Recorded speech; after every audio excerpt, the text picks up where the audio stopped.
Today is Holy Thursday, and in our tradition, the events of the Last Supper signify the institution of the Eucharist and of the ordained priesthood. But does it make sense to celebrate it this year when churches are closed and priests are physically separated from their people? And even if it does, where do we begin? Hi, I'm Father Anthony from Dartmouth, Nova Scotia. Wherever you are, I hope that you're staying home, staying healthy, and staying holy. If you are a churchgoer, the next 3 days may feel difficult to you. You are probably sad that you cannot celebrate the apex of our faith with the rest of the faith family. If you are not normally a churchgoer, you're probably wondering what the fuss is all about. Either way, I would like to share with you some thoughts about why this Holy Thursday could be the one you'll never forget, and for all the right reasons. Personally, I was struggling with this. As my first Holy Week in a new parish, I was really looking forward to celebrate our ancient rituals with new people.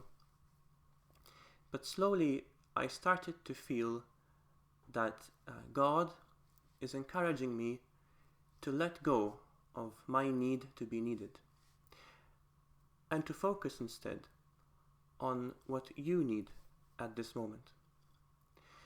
Maybe what you need today is encouragement to realize that your home can be a church and that you can be the priest today.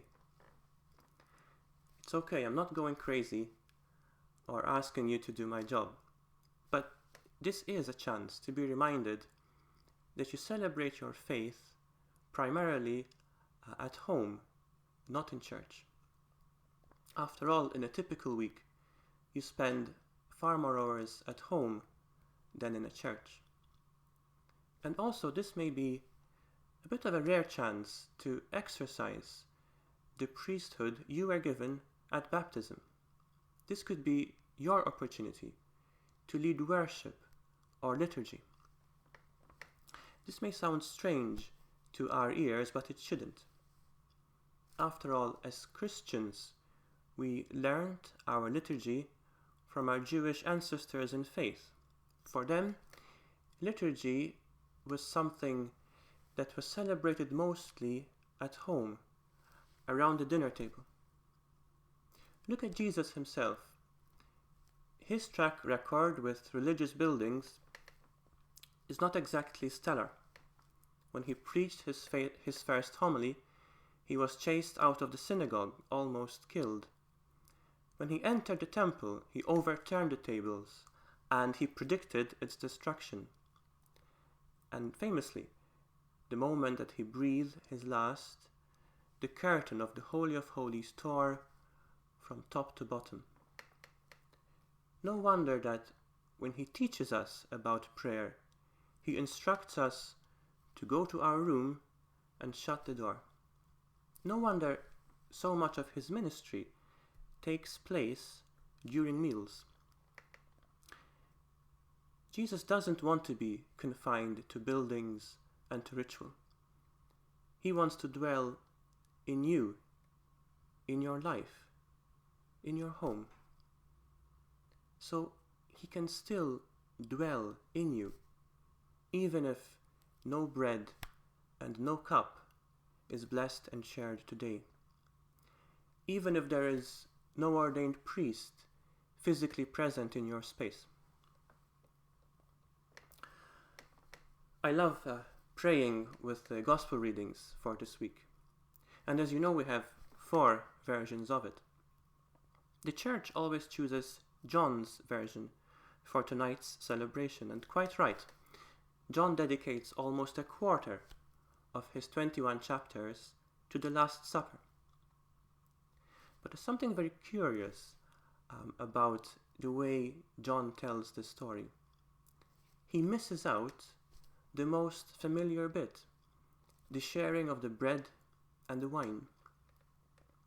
Instead, he tells us about the washing of the feet.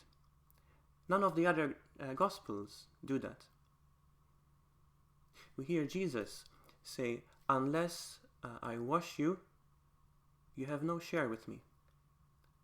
And he says, "I have set you an example, so that you should do as I have done to you."